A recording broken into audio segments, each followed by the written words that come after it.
Jadi ketika jenazah itu sudah dibawa di pundak-pundak orang itu, lalu kemudian kalau itu jenazah orang soleh, dia mengatakan cepat, cepat, cepat. Tapi kalau jenazah itu bukan orang yang baik, maka dia akan berkata, "Wahai celaka, mau dibawa kemana aku?" Suaranya itu terdengar semua makhluk, kecuali yang tidak kedengaran itu adalah manusia. Karena seandainya manusia mendengar itu, maka dia akan pingsan. Innalil qabri doqbah, lau kana ahadun najian minha lanaja sa'an bin Mu'ad. Kata Rasulullah sallallahu alaihi wasallam, sesungguhnya di dalam kubur itu ada yang namanya himpitan, jepitan, dan tidak ada seorang pun yang selamat dari itu. Andaikan ada orang yang selamat dari itu, maka yang layak dan pantas itu adalah Sa'ad bin Mu'ad. Atau tempat-tempat yang utama untuk melakukan ibadah, beliau bagi dua. Yang pertama, beliau sebutkan ada memang tempat-tempat yang secara nas itu disebutkan siapa yang kemudian beramal di tempat itu jauh lebih utama daripada di tempat yang lain. Contoh misalnya yang pertama itu disebutkan oleh beliau masjid. Pertama, orang laki-laki yang melaksanakan sholat di masjid itu jauh lebih utama daripada melaksanakan sholat di rumah atau di pasar. Salat yang dilaksanakan secara berjamaah di masjid dan itu salat wajib, maka itu lebih utama daripada dilaksanakan di rumah atau di pasar.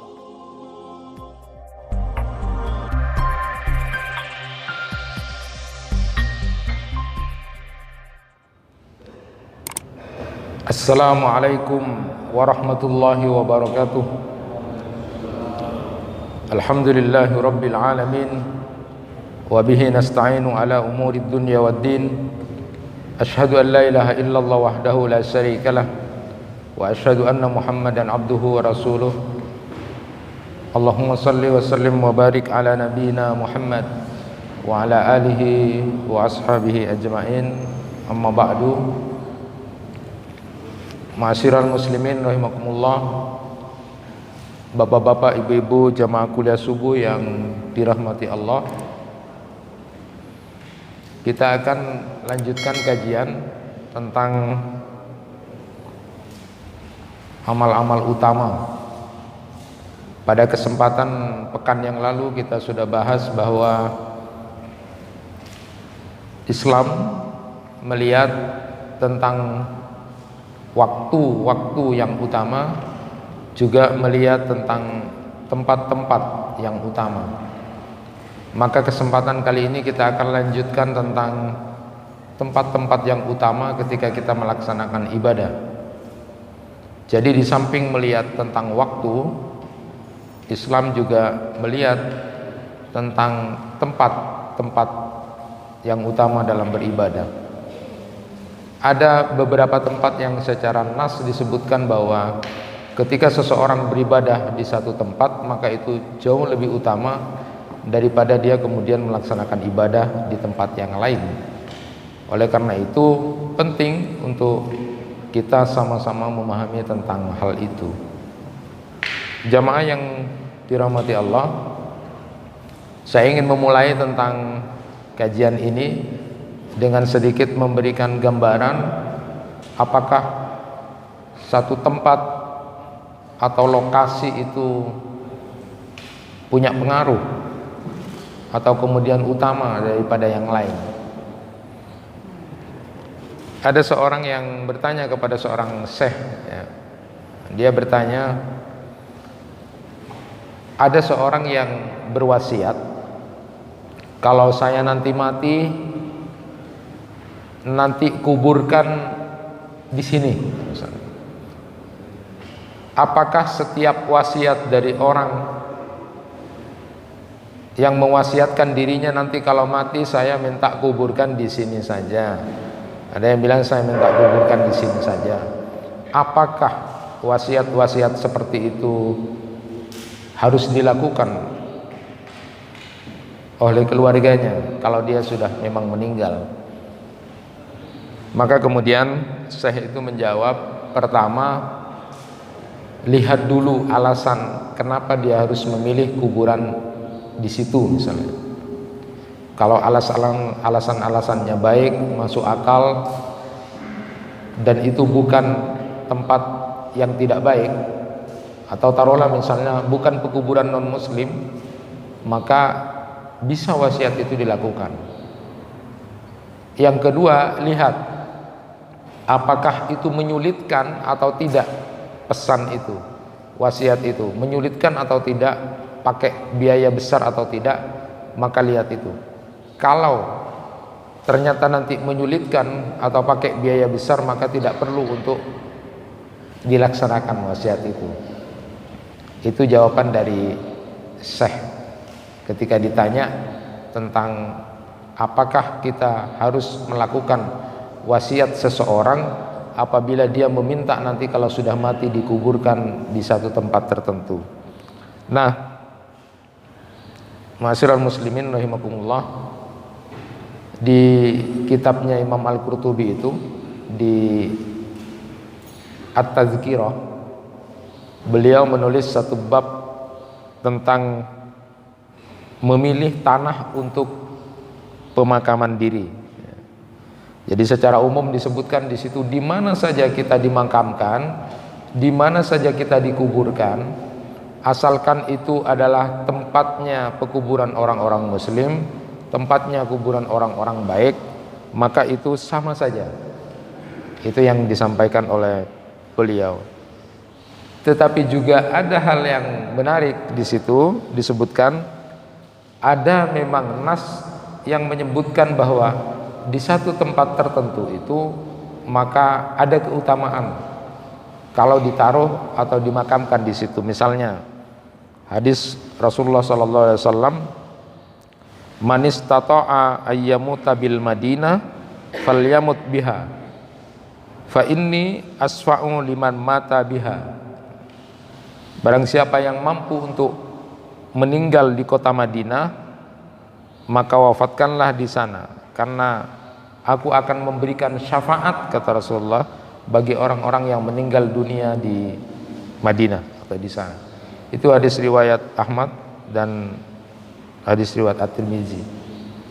Jadi oleh karena itu kemudian Sa'ad bin Abi Waqqas dan Sa'id bin Zaid, dua orang sahabat Rasulullah ini adalah dua orang yang dijamin masuk surga. Dari 10 orang yang dijamin masuk surga itu, di antaranya adalah Sa'ad bin Abi Waqqas dan Sa'id bin Zaid ini berpesan, dia membuat janji, nanti kalau sudah meninggal dunia, maka bawa jenazah saya dari lembah itu, melewati lembah itu, lalu bawa ke pekuburan Baqi di Madinah, kuburkan saya di sana, kata Sa'ad bin Abi Waqqas dan Sa'id bin Zaid ini, karena saya melihat keutamaan di sana. Itu contoh ya, dua orang sahabat Rasulullah SAW yang sudah dijamin masuk surga. Nah, tetapi di riwayat lain, Hisam bin Urwah itu meriwayatkan begini, dari ayahnya dia berkata, aku tidak suka kalau dikuburkan di Baqi, aku lebih suka kalau dikuburkan di tempat lain saja, di tempat lain saja. Alasannya kenapa? Karena aku takut nanti ketika akan dikubur di sana, yang kemudian menggali kubur itu nanti akan mengangkat tulang-tulangnya orang soleh, atau justru sebaliknya kemudian berdampingan dengan orang-orang fajir. Maka aku tidak mau di sana gitu. Bawa saja aku di tempat lain. Artinya bahwa penguburan di tanah yang bagus menurut kita itu bukan sebuah keharusan. Karena terkadang manusia memilih tempat pekuburannya itu sesuai dengan keluarganya, kumpul sama keluarganya, kumpul dengan saudara-saudaranya, kumpul dengan tetangganya, kumpul dengan sahabat-sahabatnya, bukan didasarkan kepada sebuah keutamaan tempat atau sebuah lokasi yang membuat derajatnya bisa menjadi tinggi misalnya. Nah, inilah yang kemudian menarik oleh Imam Al-Qurtubi di At-Tadkirahnya, beliau kemudian menyebutkan bahwa tanah pekuburan tidak mensucikan seseorang. Seseorang itu akan disucikan pada saat di dunia itu adalah karena pertaubatan dan amal soleh yang dia lakukan selama di dunia. Jadi kalau kemudian ada orang yang merasa lebih baik ditempatkan di pekuburan tertentu,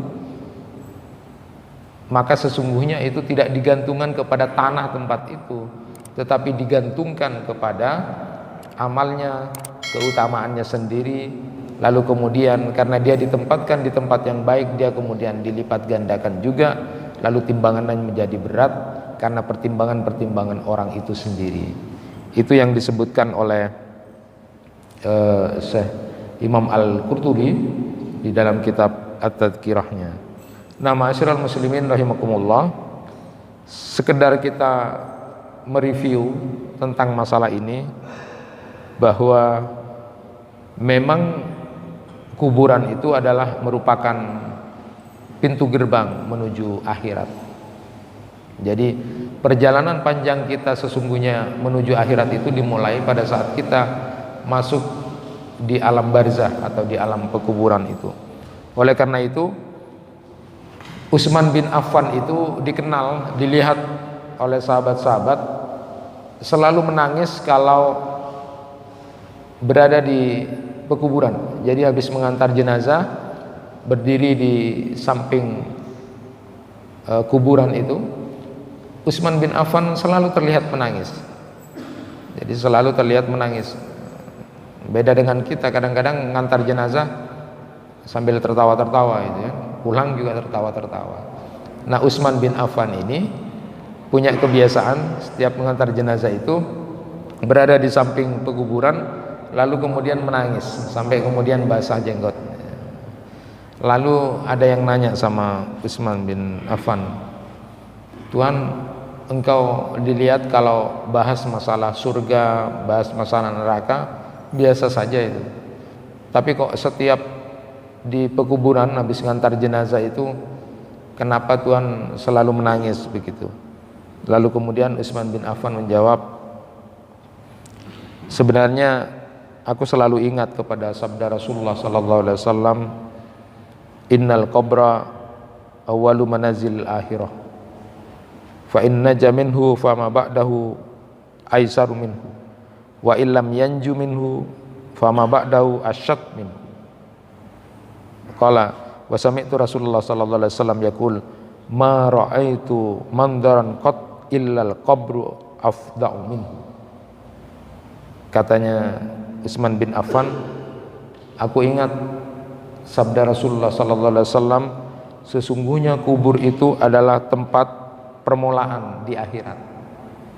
Jika dia selamat di alam kuburnya itu, maka dia akan mudah nanti pada saat proses berikutnya.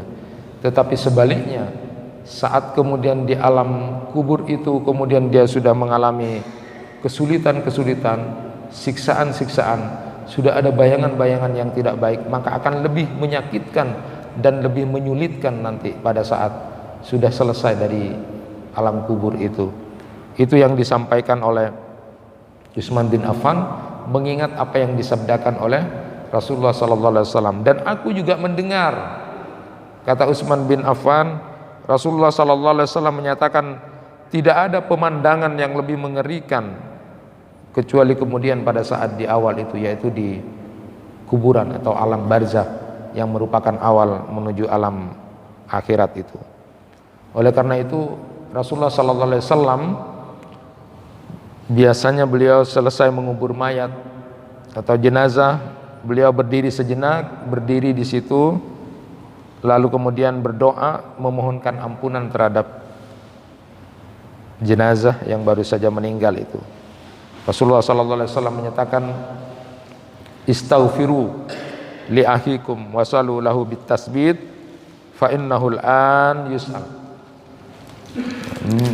Rasulullah menyatakan, mintakanlah ampun bagi saudaramu yang baru saja meninggal dunia itu, kemudian mohonlah dia punya keteguhan hati karena saat ini sedang ditanya, kata Rasulullah, sallallahu alaihi wasallam.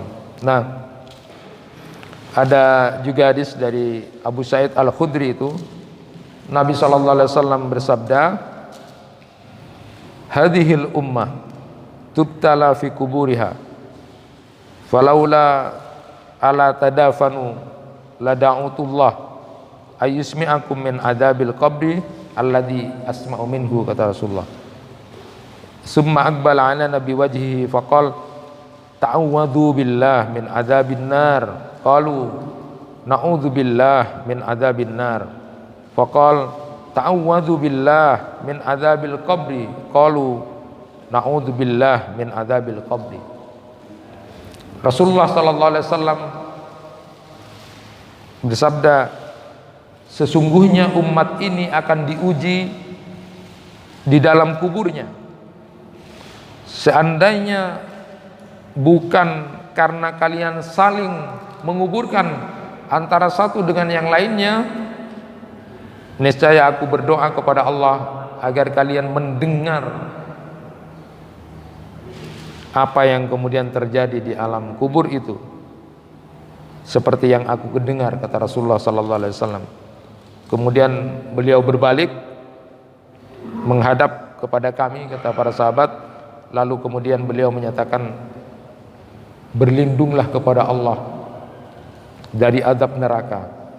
Maka kemudian para sahabat menyatakan, kami berlindung kepada Allah dari azab neraka, ya Rasulullah.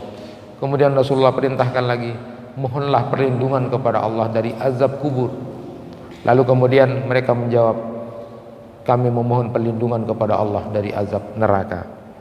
Nah, maka Nabi SAW mengajarkan kepada kita di tasyahud terakhir itu, dari riwayat Abu Hurairah, bahwa ketika kita sudah di tasyahud terakhir, di tasyahud terakhir itu maka doa yang kemudian diajarkan oleh Rasulullah SAW, idza tasyahada ahadukum falyasta'id billah min arba' yaqul Allahumma inni a'udzubika min adzabi jahannam wa min adzabil qabri wa min fitnatil mahya wal mamati wa min syarri fitnatil masihid dajjal. Itu yang biasa kita baca setelah tasyahud akhir sebelum kita salam. Kata Rasulullah sallallahu alaihi wasallam, mintalah kepada Allah agar dilindungi dari 4 hal itu. Nah, salah satu di antaranya adalah memohon perlindungan kepada Allah dari azab kubur. Dalam syarah Aqidah Wasatiyah itu disebutkan hikmah kenapa kemudian Allah Subhanahu wa taala tidak memperdengarkan siksa kubur itu atau azab kubur itu. Maka kemudian disebutkan yang pertama adalah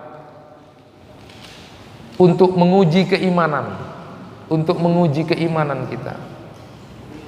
Karena kalau kemudian didengarkan, maka tidak akan tahu mana yang imannya asli, mana yang tidak. Bisa dibayangkan kalau kemudian siksa kubur itu kemudian terdengar, maka orang akan banyak ke masjid, banyak baca Quran, banyak yang menangis mungkin. Tidak ada lagi yang kemudian sedih. Lalu tidak tahu mana imannya yang asli, mana yang tidak. Sama seperti sekarang tentang surga dan neraka, hal-hal gaib itu apakah keimanan kita ada atau tidak? Tidak diuji. Nah, untuk menguji keimanan kita itu benar atau tidak, maka kemudian salah satu hikmahnya adalah tidak diperdengarkan suara jeritan atau siksa kubur itu. Yang kedua, untuk menutupi aib jenazah. Jadi bayangkan kalau kemudian jenazah ini bukan orang baik, langsung kemudian belum kita pulang lalu kemudian terdengar siksaan, Allah masih tutupi aib jenazah itu. Termasuk yang ketiga adalah Allah juga memberi ketenangan kepada keluarga mayat. Karena kalau kemudian terdengar langsung lalu orang-orang bilang, oh keluarganya itu yang mati tadi, maka keluarganya tidak akan tenang, merasa kemudian menjadi orang yang sedih, terpojok. Maka hikmahnya itu diantaranya menjadi kemudian tidak didengar. Dan yang terakhir itu, yang keempat, Allah Subhanahu wa taala tidak memperdengarkan siksa kubur itu, hikmahnya adalah sebagai bentuk kasih sayang kasih sayang Allah kepada manusia, supaya dengan itu kemudian manusia akan tetap semangat untuk melakukan aktivitas atau berkegiatan. Bayangkan kalau kemudian kita setiap jalan lalu siksa kubur itu terdengar, mungkin anak-anak kita tidak akan belajar dengan rajin, yang bekerja tidak lagi khusyuk karena yang dipikirkan adalah takut. Jadi bentuk kasih sayang Allah kemudian tidak diperdengarkan itu. Tidak ada jadi yang makan dan sebagainya. Itu akan membuat manusia menjadi trauma nanti. Maka gambaran Rasulullah sallallahu alaihi wasallam tentang itu disebutkan, idza wudi'atil janazah wahtamala ar-rijal ala a'naqihim fa in kanat shalihatun qalat qaddimuni wa in kanat ghairu salihah qalat ya wailaha aina tadhhabuna biha yasma'u sauta kulla syai' illal insan walau sami'aha al insan la su'iqa. Jadi ketika jenazah itu sudah dibawa di pundak-pundak orang itu, lalu kemudian kalau itu jenazah orang saleh dia mengatakan cepat gitu. Tapi kalau jenazah itu bukan orang yang baik, maka dia akan berkata, duhai celaka, mau dibawa kemana aku gitu. Suaranya itu terdengar semua makhluk, kecuali yang tidak kedengaran itu adalah manusia. Karena seandainya manusia mendengar itu maka dia akan pingsan. Untungnya tidak dengar kita. Kalau dengar, kata Rasulullah, banyak yang sudah pingsan, sehingga nanti akan aktivitas hidup itu menjadi lemah. Nah, di dalam kubur memang dikenal ada himpitan. Tadi sudah dibacakan oleh imam gambaran bagaimana tulang-tulang itu dihimpit pada saat di kubur itu. Semua orang yang kemudian masuk di dalam kubur itu akan merasakan himpitan itu. Tidak ada seorang pun yang selamat dari itu. Nabi SAW pernah bersabda begini, innalil qabri doqbah lau kana ahadun najian minha lanaja Sa'ad bin Mu'ad. Kata Rasulullah SAW, sesungguhnya di dalam kubur itu ada yang namanya himpitan, jepitan, dan tidak ada seorang pun yang selamat dari itu. Andaikan ada orang yang selamat dari itu, maka yang layak dan pantas itu adalah Sa'ad bin Mu'adz. Sa'ad bin Mu'adz ini luar biasa. Nanti bapak-bapak dan ibu-ibu bolehlah baca As-Salasun Al-Mubasysyaruna bil Jannah. Ada 3 kelompok, 30 orang sahabat Rasulullah SAW yang dikabarkan kebaikannya tentang surga itu sudah oleh Rasulullah SAW. Nah, di antaranya adalah satu di antara 30 itu lagi adalah Sa'ad bin Mu'adz. Nah, sampai-sampai disebutkan, andaikan ada yang selamat dari himpitan kubur itu sehingga tulang bertemu dengan tulang itu, yang selamat dari itu, kata Rasulullah SAW, maka yang layak dan pantas itu adalah Sa'ad bin Mu'adz. Siapa Sa'ad bin Mu'adz? Kalau tadi ada Sa'ad bin Abi Waqqas, ada Sa'id bin Zaid, itu 10 orang sahabat Rasulullah yang sudah dijamin masuk surga. Lalu kemudian Sa'ad bin Mu'adz ini adalah termasuk di antara 30 orang sahabat yang juga dijamin masuk surga. Dan andaikan yang layak dan pantas seandainya kemudian tidak kena jepitan atau himpitan kubur itu adalah Sa'ad bin Mu'adz. Nah,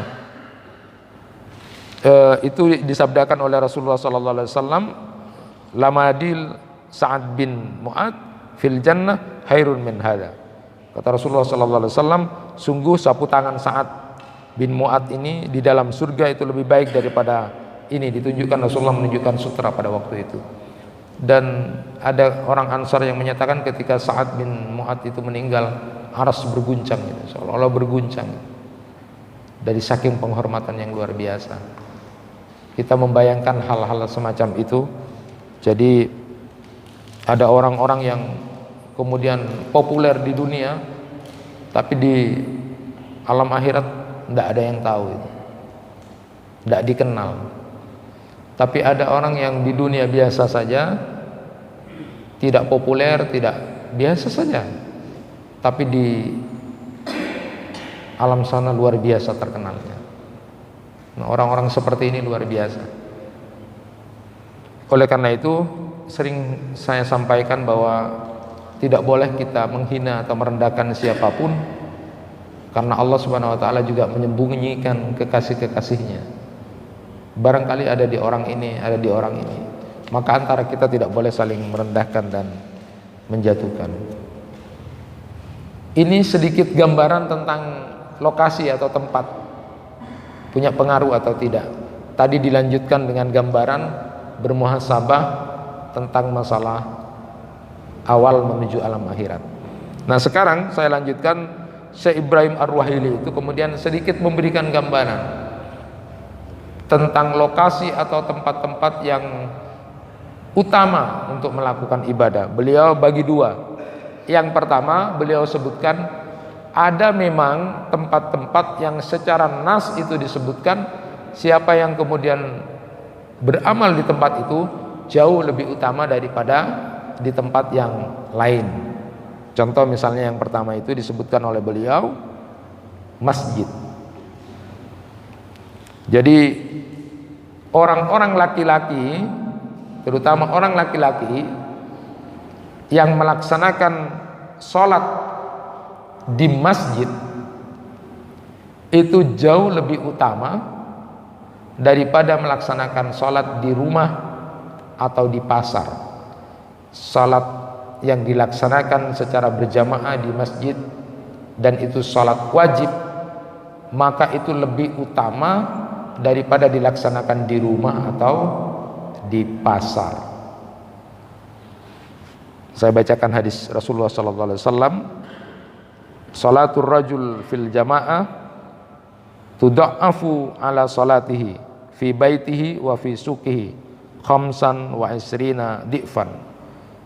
Wa dzalika annahu idza tawadda fa ahsana al-wudu summa kharaja ila al-masjid la yukhriju illa as-shalah lam yahtu khatwatan illa rufi'at lahu biha daraja wa hutta anhu biha khati'ah. Rawahul Bukhari wa Muslim. Salat seorang laki-laki yang kemudian dia berjamaah, maka dia akan dilipat gandakan dibandingkan dia salat di rumah atau di pasar sebanyak 25 derajat. Dan juga apabila dia berwudu dengan sebaik-baik wudu lalu dia keluar dan niatnya semata-mata untuk melaksanakan salat yang diperintahkan Allah itu salat wajib itu, maka setiap langkah yang dia langkahkan akan mengangkat derajatnya, lalu kemudian akan menghapus dosa-dosa dan kesalahannya. Nah, ini di riwayat lain 27 derajat. Artinya ada tempat sama-sama sholat, kalau itu sholat wajib maka lebih utama di masjid berjamaah dibandingkan sholat di rumah atau di pasar. Nah, Bapak dan Ibu untuk mendalami itu nanti bisa misalnya di kitab Riyadhus Shalihinnya Imam An-Nawawi itu tentang keutamaan sholat berjamaah, itu paling tidak yang bab tentang itu saja ada 8 hadis. Ya, ada 8 hadis memberikan sebuah motivasi buat kita. Pertama disebutkan di situ orang yang sering rajin ya, melaksanakan sholat jamaah di masjid itu nanti akan dihidangkan hidangan yang nyaman nanti di surga. Insyaallah. Man ghada ilal masjid aurah a'addallahu lahu fil jannah nuzulan kullama ghada aurah. Jadi nanti setiap waktu itu akan dihidangkan makanan-makanan yang lezat dan enak buat orang-orang yang sudah membiasakan diri untuk sholat wajibnya, sholat fardunya itu di masjid. Riwayat Ubay bin Ka'ab itu berkata ada sahabat dari kalangan Ansor jauh dari masjid, tapi dia tidak pernah absen untuk ke masjid, tapi berjalan, tidak pakai tunggangan. Kalau sekarang tidak pakai sepeda motor. Nah, sahabat Nabi ini jauh dari masjid tapi dia berjalan. Kemudian ada yang usul, kamu beli tunggangan aja lah, beli keledai atau apa, pokoknya karena agak jauh. Karena dia tapi tidak pernah absen, dia jalan. Belilah tunggangan lah. Tapi kemudian sahabat ini menyatakan begini, inni uridu ayyuttaba li mamsyai ilal masjid waruju'i idza raja'tu ila ahli. Aku ingin perjalananku ke masjid ini selalu dicatat sebagai amal, dan juga perjalanan pulangku ke rumah. Itu yang dijawab oleh sahabat ini. Disuruh beli tunggangan, enggak mau. Saya ingin setiap langkahku ke masjid ini dicatat. Begitu juga pulangnya. Maka ketika Rasulullah sallallahu alaihi wasallam mendengar itu, beliau menyatakan, qad jama'allahu laka dzalika kullu. Allah Subhanahu wa taala telah mengumpulkan di sana semua kebaikan-kebaikan padamu. Jadi dapat pengangkatan derajat, dosa-dosanya diampuni, lalu kemudian membuat kebaikan pada dirinya. Semua terkumpul kebaikan pada orang ini. Ini untuk memotivasi. Ada orang yang kebetulan rumahnya jauh dari masjid tapi dia tidak pernah absen, tapi dengan berjalan. Bahkan dia tidak memilih untuk pakai tunggangan atau pakai kendaraan. Nah, kita misalnya tahu sekarang itu di Fusul Fitibir Rasul itu, Dr. Jamal El-Zaki itu sudah menulis tentang efek sehat orang yang berjalan kaki. Efek sehat berjalan kaki ke masjid itu banyak, dari tinjauan apapun itu bagus, penelitian apapun bagus. Maka kalau Rasulullah SAW menawarkan secara ukhrawi itu, siapa yang melangkah maka dosanya akan diampuni, lalu kemudian akan diangkat derajatnya, kemudian kebaikan yang secara ukhrawi seperti itu, maka secara penelitian kesehatan pun sekarang dianjurkan paling tidak orang berjalan dalam satu hari itu 1,5 mil atau 3 kilo dalam satu hari itu akan membuat bagus dirinya. Maka luar biasa penelitian sekarang tentang ritual-ritual ibadah yang awalnya itu yang kita tahu adalah hal-hal masalah ukhrawi, tapi ternyata menurut penelitian bagus. Contoh sekarang misalnya Rasulullah itu tidak senang banyak bicara setelah Isya, artinya tidak ngobrol-ngobrol di waktu Isya. Tapi kalau musyawarah itu habis subuh begini, ini musyawarah yang bagus. Nah, habis Isya itu biasanya Rasulullah tidak. Ternyata penelitian membuktikan bahwa orang yang tidur di atas jam 11 malam itu tidak bagus buat livernya. Dan Rasulullah tidak senang, makanya awal-awal waktu sudah tidur untuk persiapan bangun di malam hari. Nah, ini contoh saja. Kemudian ada hadis lagi yang berkaitan tentang itu. Kaum Bani Salamah itu ingin pindah dekat dengan masjid. Oleh Nabi SAW dicegah. Diarukum tuktabu asarkum. Begitu berulang Rasulullah menyatakan. Karena Bani Salamah ini ingin, komunitas kelompok kampung Bani Salamah ini ingin dekat masjid, pindah gitu. Tapi kemudian Rasulullah menyatakan, tidak usah. Karena setiap langkah yang kamu langkahkan ke masjid itu akan dicatat sebagai amal kebaikan. Kemudian terakhir saya sampaikan di antara hadis di Riyadhus Shalihin itu, Rasulullah menyatakan begini, idza ra'aitum ar-rajulu ya'tadul al-masajid fashhadu lahu bil iman. Ini juga tantangan. Jika ada kemudian kamu lihat seorang laki-laki yang memang dia ke masjid setiap salat 5 waktu itu, persaksikan dialah orang yang beriman sesungguhnya. Jadi orang yang beriman kepada Allah dan hari akhir itu adalah orang yang seperti itu. Maka di riwayat-riwayat lain itu disebutkan ciri-ciri orang munafik itu yang mengolok-olokkan waktu, lalu kemudian dia berubah-ubah. Persaksikan, kata Rasulullah, kalau kamu ingin tahu siapa orang yang beriman sesungguhnya adalah orang yang sabit, orang yang kemudian punya istiqomah untuk 5 waktu itu.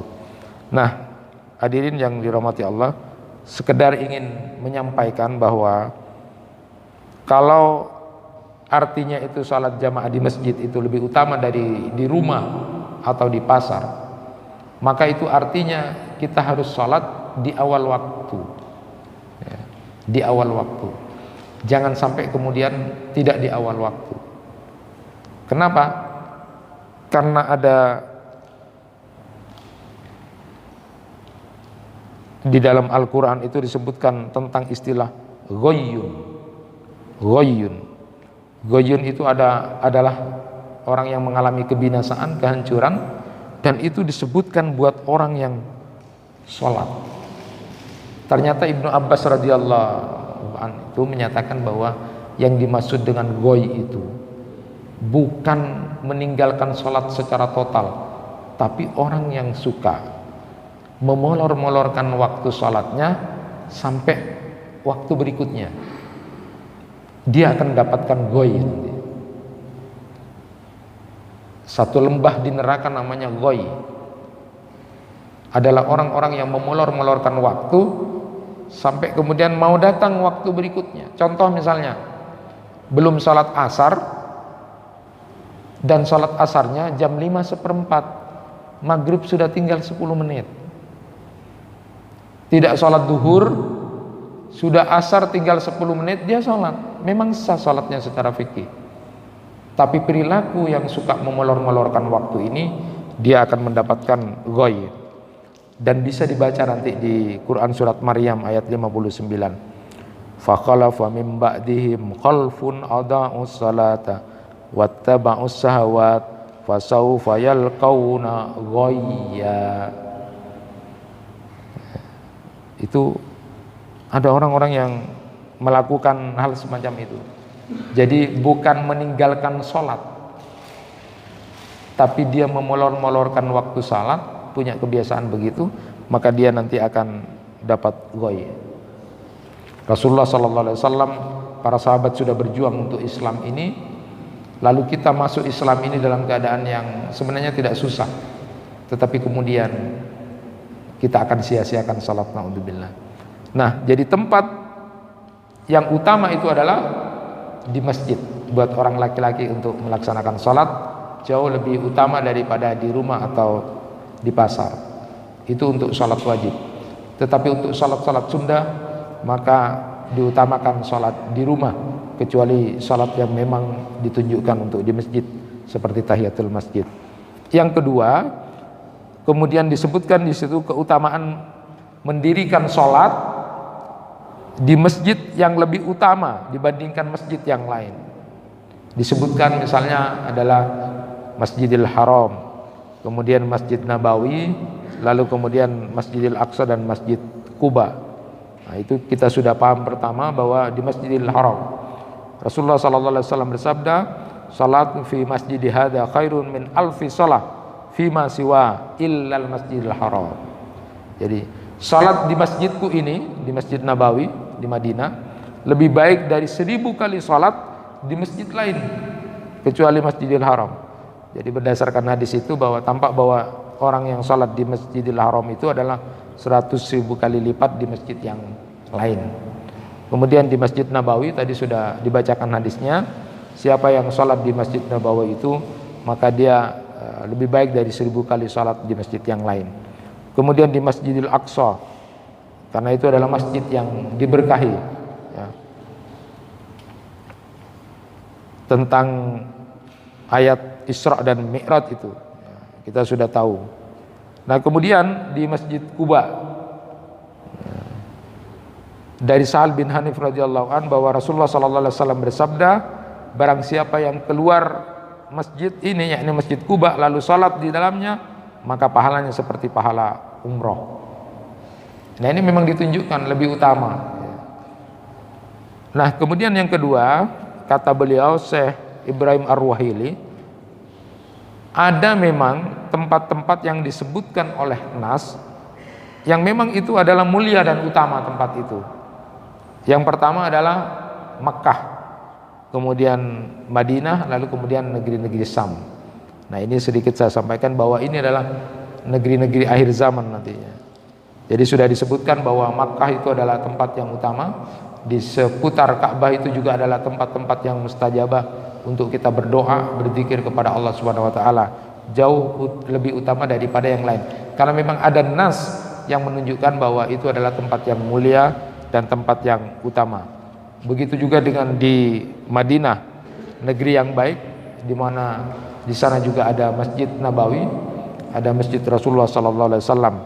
Termasuk di antaranya adalah di negeri-negeri Sam, ya, mulai dari Palestina itu, kemudian Yordania, Lebanon, itu adalah Yaman, ada Suriah, itu adalah tempat-tempat yang utama. Sehingga kemudian penting untuk kita mengetahui bahwa memang ada nas-nas yang menunjukkan tempat yang utama daripada tempat-tempat yang lain. Tetapi juga disebutkan di dalam nas yang lain bahwa ada yang lebih utama, sama-sama baik, tetapi ada yang lebih utama. Orang yang kemudian mengetahui tentang waktu-waktu yang utama dalam beribadah, mengetahui tentang tempat-tempat yang utama dalam ibadah ini, akan jauh lebih berhasil melakukan ibadah karena dia memakai ilmu. Mudah-mudahan apa yang saya sampaikan ini bisa memberikan sebuah pencerahan buat kita semua. Lakukanlah ibadah terus berdasarkan ilmu, memilih waktu, memilih tempat di saat kita berada dalam kesibukan-kesibukan, kegiatan-kegiatan. Hanya orang-orang yang dapat taufik, pertolongan dari Allah lah yang nanti akan menjadi orang-orang yang tidak merugi dalam hidupnya, karena setiap waktu dan kesempatan dia lakukan berdasarkan ilmu. Mudah-mudahan kita termasuk hamba-hamba Allah yang diridhoi, disenangi dan dicintai oleh Allah Subhanahu wa taala. Itu yang bisa disampaikan, kurang lebihnya mohon maaf. Assalamualaikum warahmatullahi wabarakatuh.